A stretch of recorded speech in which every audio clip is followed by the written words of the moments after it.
Welcome everyone to our 2 p.m. presentation. It's Find Sales Now and 9 Staffing Sales Ideas presented by David Cerns of Haley Marketing. Thanks for coming back this afternoon, David. Well, thank you so much. Glad to be back. Let's turn the camera back on. Smile to everybody. Hello, everybody. Hope everybody had a good lunch. And we're going to get kicked off. This is a shorter 30-minute presentation. And before I jump in, I owe you all a big apology. I messed up. So when I originally booked these two presentations together, somewhere in my head, I was thinking it was 2 30-minute sessions. So I put 2 30-minute presentations together. And it's one 30-minute session. So we're going to go through the first one, how to find sales. And then I've got the slide deck that's got the 9 sales ideas, and make sure there's enough notes so that we probably won't have time to get to it, but I'll make sure you get the notes so you don't miss out on anything. And that said, I'm going to talk fast and we'll get as far as we can. All right, so we're looking for ideas. How do we find sales in the current environment? Certainly the world's been turned upside down, and we're going to talk about strategies, tools, and process. And that's the 3 things I want everyone to remember is thinking about alternative strategies, expanding where you look to sell, looking at incorporating new tools into your process, and modifying the process that you use because the old days of face-to-face selling are at least temporarily gone. So this is part of what our new reality is all about. Some scary things. There are 35 million fewer people employed. 35 million jobs are gone, at least temporarily.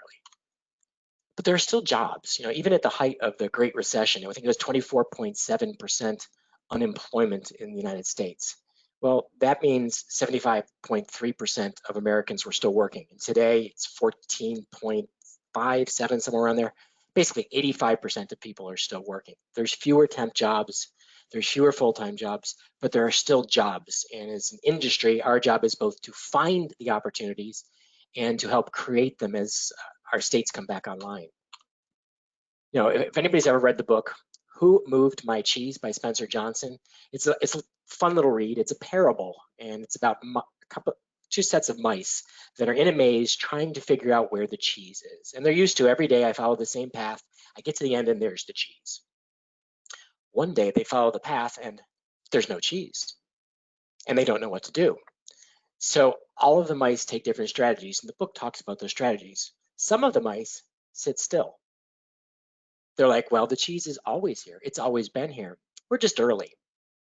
It'll come back. Other mice said, no, we don't know where it is. We have to go find it. And as the title of the book sort of gives it away, the mice that went after finding the new cheese are the ones that survived. And in staffing today, there's business out there.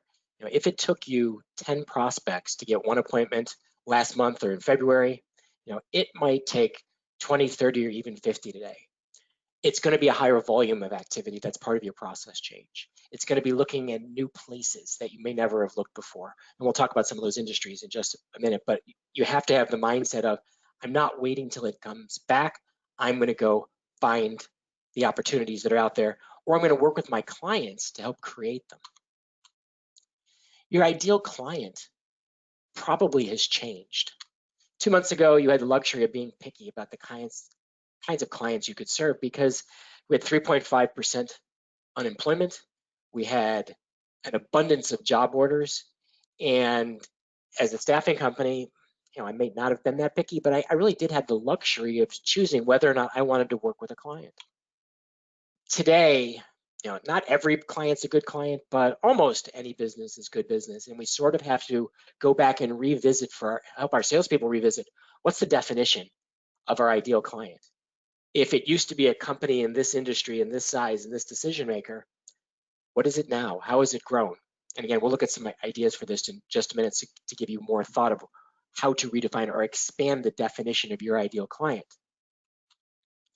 So that's what we're going to really get into now is sales strategy and coming up with a different approach to how you sell than we did in booming economic times. So number 1 is to pick the right targets.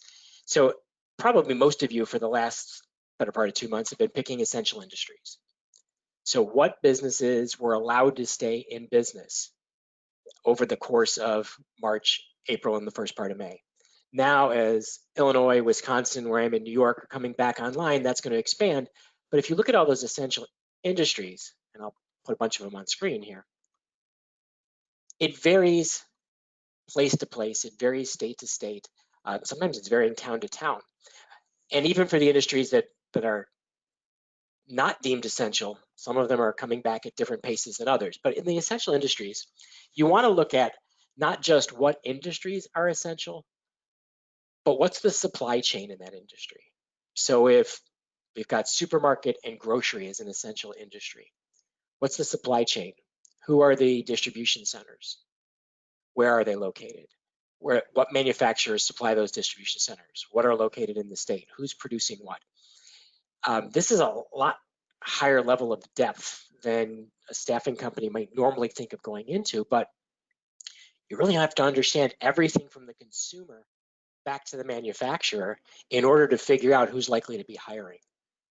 Depending on the kind of staffing you do, there'll be different places you focus. We mentioned in the earlier session today, just before lunch, if healthcare is one of your targets, healthcare had a spike in demand, now is in a trough, and it's probably going to spike again as elective surgery comes back online. Then there's the whole supply chain of medical equipment, medical supplies, janitorial services, all of the people now to be temperature takers. So within the realm of healthcare, there's going to be new job titles, new roles, new positions to be filled, and almost all of these are going to be temporary. They're going to be needed from anything from a couple of months to a couple of years to fill these roles. The technology infrastructure. Nobody anticipated we suddenly all be working at home.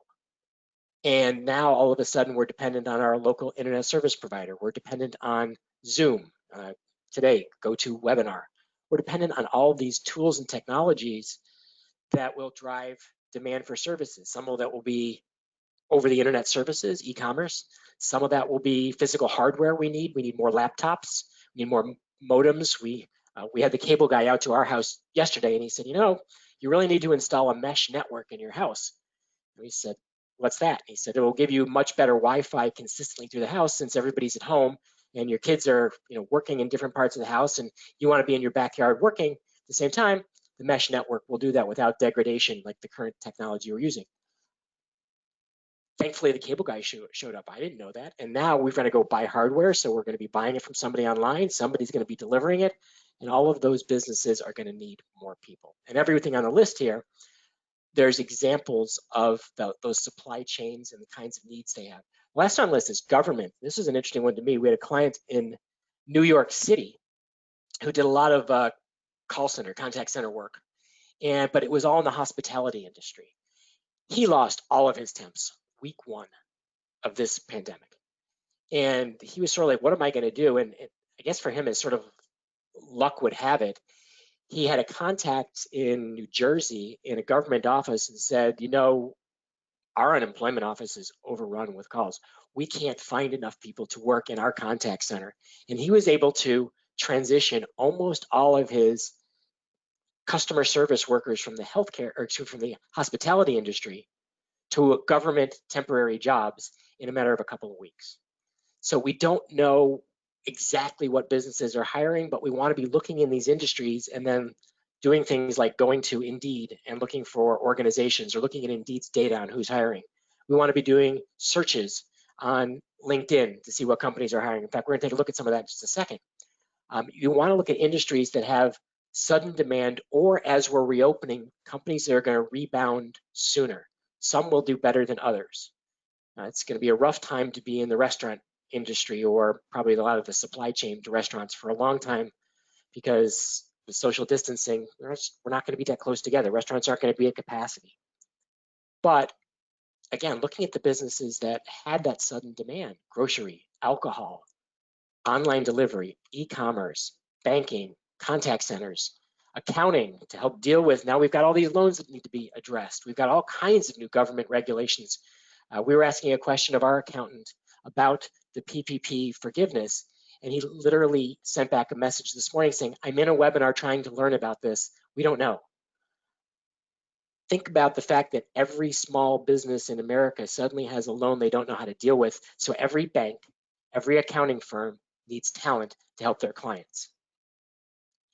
Legal services. This one sort of scares me, but I've been hearing a lot of talk about there's going to be a boom in lawsuits, and it's going to be banner days for attorneys starting sometime this fall.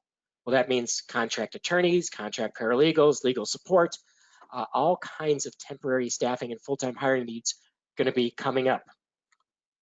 And healthcare support services, as healthcare elective surgery comes back online, the growth of telehealth, how's that going to impact staffing? We don't know. So what I like to do is the simplest thing is go to Google and every single week be running a search of industries that are hiring. There's a lot of organizations who have a lot of data who are sharing this information. Indeed and LinkedIn are doing regular updates. So take advantage of that to figure out where there may be opportunities for you. I was reading about, I'm sure a lot of you are doing this, but reading from one of our clients who said that, we're studying competitor websites. We want to see the kinds of jobs that they're recruiting for to make sure that we've got the same kinds of jobs, because if we don't, there's opportunities that our sales team is missing. So in picking the right targets, we're really expanding the range of businesses, the size of businesses, maybe the geography of businesses that we're going after. And lastly is with the explosion in remote work, all of a sudden companies that said we'll never go remote are remote. They have no choice. And a lot of them are going to stay that way. So there are certain careers that are inherently friendly to remote: IT, marketing, creative, accounting, legal support, customer service, data entry, medical billing, teaching, and professional learning. All of these industries, these were already primarily remote, but now there's going to be more and more job titles that are done in a remote way.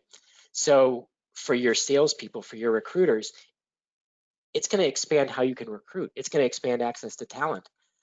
We were talking to a company that they specialize in the insurance industry, and they place, they really were trying to recruit recent retirees for part-time work. Now it's a remote job, and they're really struggling with how to recruit for remote. So they were talking to our recruitment marketing team, and one of the things that the team recommended is, we can do a geographic expansion of the job, where we put the job into the programmatic software, and we can expand that to whatever specific markets you want to target, or as many different markets as you want to target, so it looks like a local job in those markets. So when someone who's a retired insurance person is searching for a job, they find yours in their market. Whereas if you just put it on your website as a remote friendly career, they might never see it. So the way you're going to recruit as a staffing company, as a recruiter, you can get ahead of what your clients need to learn, bring them that expertise, and now you can become really good at sourcing best-in-class talent from throughout the United States or throughout the world, and be bringing value to your clients that they can't really easily figure out on their own. Now, first you figure out, who am I going after? So I want to go after a bigger pool of targets. I'm going to diversify the types of companies. I'm going to diversify the decision makers that I'm targeting. So if in the past I mostly talked to HR, now I want to go to HR and supervisors or department heads. Most of you are probably talking to a mix of people, but I'm going to expand that mix. I want to talk to financial decision makers. I want to talk to strategic decision makers. I want to talk to the order placers. And the reason for that is you never know when a need's going to pop up or who's going to see it first. You want to be top of mind. But we don't want to be seen as being tone deaf, just aggressively pushing the staffing industry. So we need to have a new message that's supportive rather than being salesy, that's empathetic, that you're really showing you understand what's going on in the client's industry. You sort of have your ear to the ground. You're aware of the issues. You've done your homework, and you're trying to find the best ways to support their business in their business's recovery, whether that's, again, maybe expanding shifts, top grading talent, providing people who are willing to come to work, being able to provide last minute fill-ins because they suddenly have a higher volume of call-offs or no-shows or people who get sick or have no childcare. It's really about showing people that you care about their business, that you care about their level of stress. It's just, this is in the language you use. It's less about the language you've used in staffing for a decade. It's about the value of staffing more today than it has been. It's really about showing how you can help, how you're giving examples of how you're partnering. This is a great time to build more case studies, things where you've gone into clients and solved problems, where you play that strategic advisor role and tell that story through videos, through written case studies, through blogs you write. Also, this is a time to be showing people that we're part of a community. Everybody in the world has been impacted and is still being impacted by this pandemic. So you want to show that you're sort of on the same team with your clients. It's not adversarial. You're the HR manager, we're the staffing company, we're a threat to your job. No, we're jointly in the job of putting people back to work. That's the right thing to do. That gets our economy going. We're in the business of helping people find jobs. We're in the business of helping people put food on the table for their families. We're in the business of helping companies stay in business and capitalize on opportunity. And as a staffing company, we're the talent partner. We're here with you every step of the way to ensure your success. So you want to be working on adjusting your message to show not just that you care, but also that you're essential, that your expertise is what they need. This is the right time, the right place to put together a good workforce strategy. So in your sales message, in your marketing, in what you're doing online, that message needs to come out in everything that you're posting and everything that you're saying. You also want to show specifically how, let's scroll back, sorry about that, how you can help. So today, maybe you're seen as an expert in light industrial staffing. Well, you may have the ability to do clerical. You may have the ability to do more skilled tradespeople. You may have the ability to do technical positions. So you may want to expand your message to really focus on cross-selling your existing clients so they're more aware of everything you can do. I mentioned the idea of last-minute fill-ins. We've been encouraging all of our clients to look at creating some sort of a talent on demand service. Now, not everybody likes doing last-minute fill-ins because usually they're a pain in the you-know-what. But if you can talk to candidates who want to be employed, who want to get to work and say, would you be available? We're offering maybe premium pay for last-minute fill-ins. And then go to your clients and say, look, we are sourcing talent every single day who are available for your last-minute needs. And we know you may need one person or 10 people, and it may not be something you know what's going to happen, but we'll be there for you. That shows how you can help, that shows a new level of service. And even though that one sale may not be a very big sale or very high margin, you're deepening the relationship, you're showing your partnership, and that will lead into getting more of their ongoing business. And then there's strategic recruiting, whether it's for yourself, starting to build your pipeline of candidates who are willing to go to work, who are best in class at what they do, so that you can be showing every client, look, the value of staffing is finding better talent. Okay? You can do it on your own. And I've used this analogy with a couple of our clients, saying, recruiting back in January and February was sort of like finding a needle in a haystack because it was so hard to find people. Well, now there's a lot more needles. So maybe it's like 10 needles, but there's 100 haystacks. It didn't get easier just because there's 35 million people unemployed. It got bigger. And companies are trying to do more with less, and they're stressed. So that HR manager who now is going to get 1,000 resumes instead of 100 or instead of 10, what do? They need a staffing partner. Also, companies that are thinking about top grading. This is the time to work with them on how to get ahead on sourcing the best talent available in the market, because if they wait a month, 3 months, 6 months, those people won't be available. Also a time to be really prepared to pivot your business. How might you change what you're doing? Expanding skill disciplines into other things you'd be good at. Or if it's something you want to recruit for and you're not good at it, maybe top grading your own team to bring in somebody new who can help you get into that additional skill discipline. Going after new industries you've never targeted before, again, because you have experience in specific types of skills that they need, or maybe companies that size, or something that's somehow related.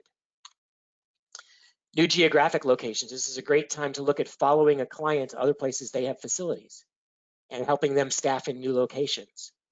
It's not a great time to just to go randomly open a new office, but it is a great time to look for locations that might be further ahead in opening, or where industries are that you could service are doing better. So the idea of pivoting is you're looking for opportunity wherever it might be. I mentioned remote work, or looking at different client sizes. One of the things we've been encouraging companies to look at is small business. Now, small business has been hurt really badly, but if you're a company with 20 people, most staffing companies would never touch your business. They don't look at you. But let's say you lost 2 employees because they got sick, because they didn't want to come back to work, because they have to take care of their kids. You've lost 10% of your workforce. You need people back. Could be short-term, could be long-term, could be permanently.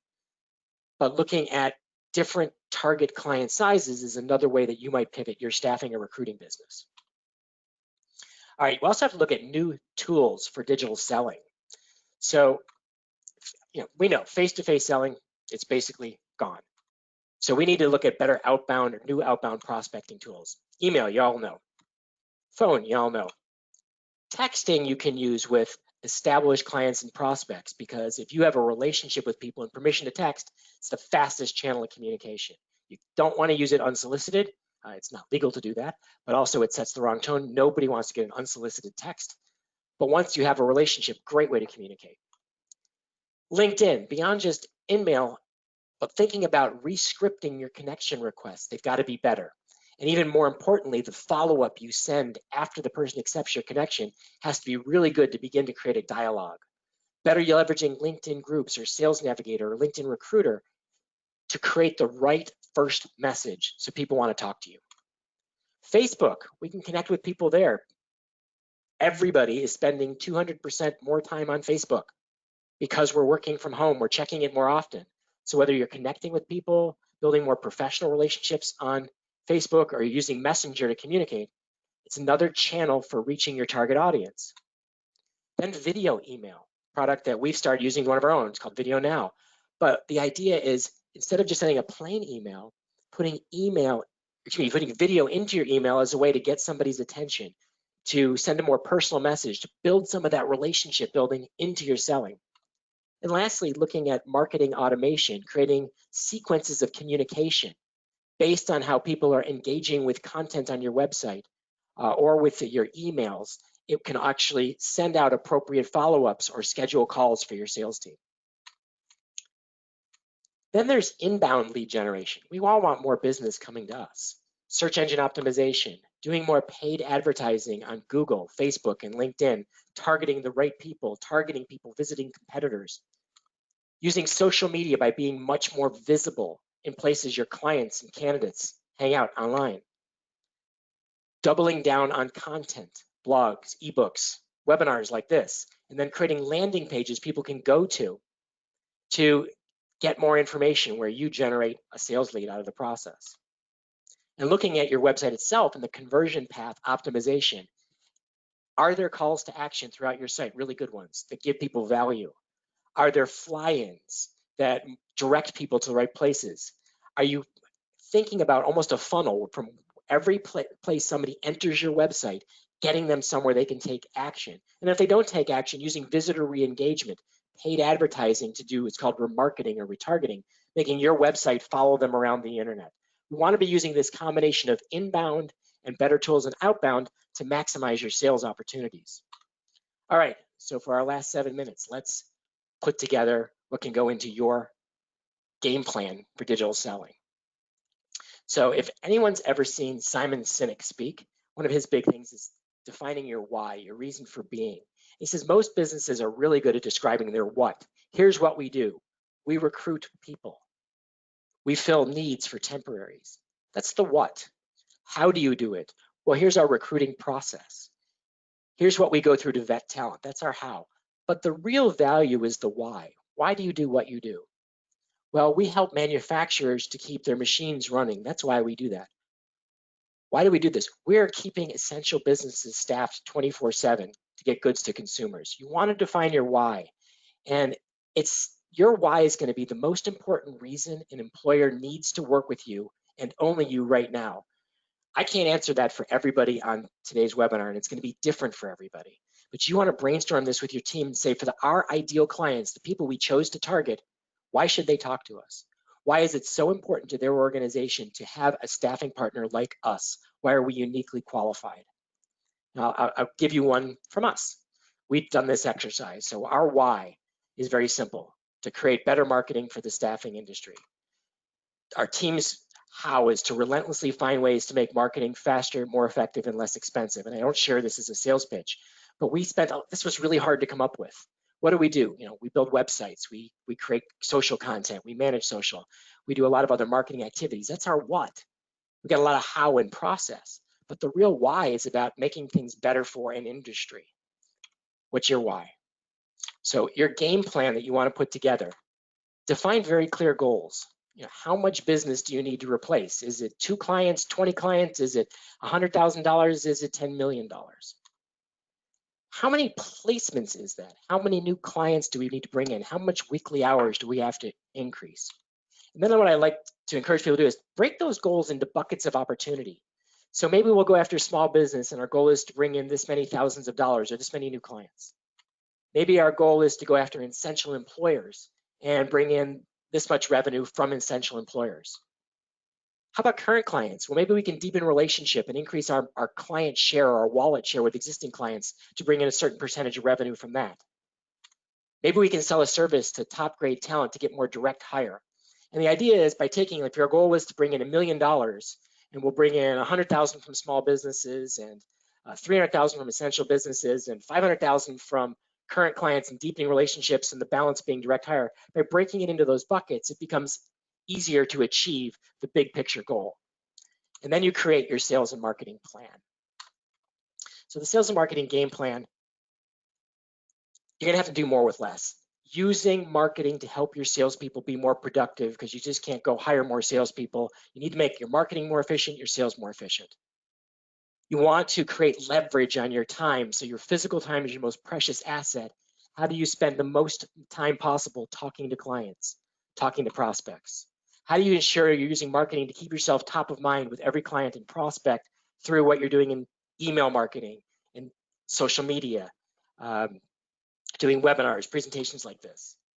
Identifying low cost and no cost prospecting tools.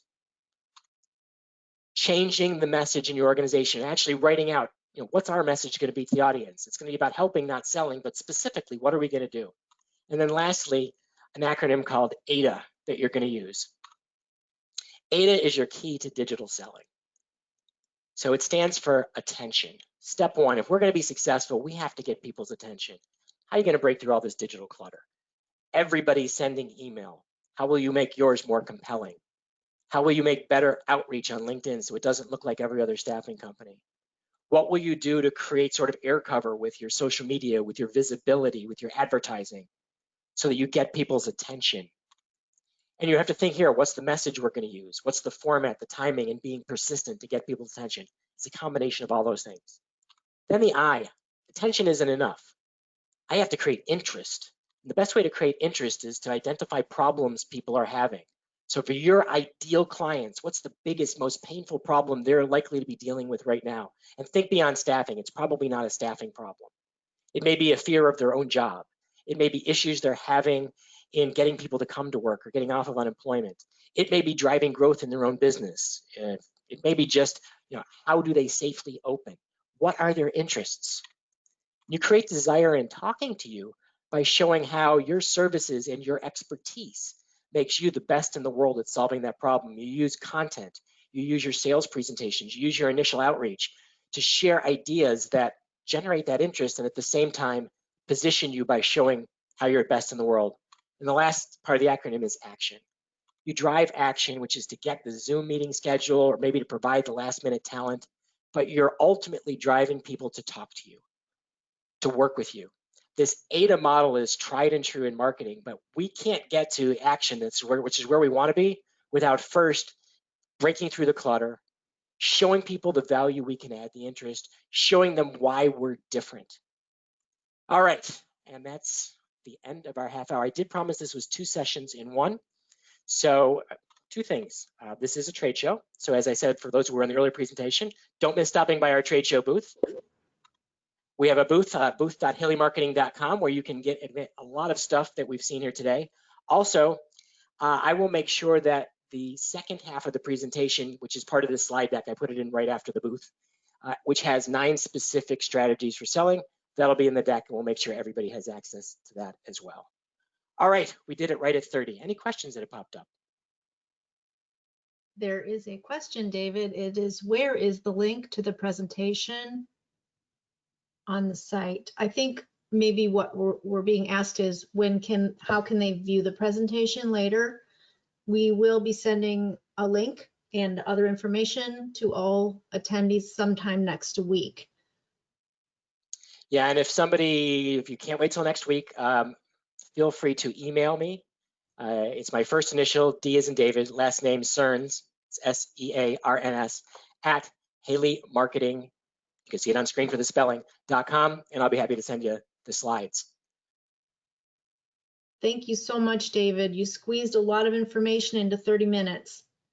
Thank you, and next time I'll listen better when I realize that I had 30 and not 2 30s. No problem.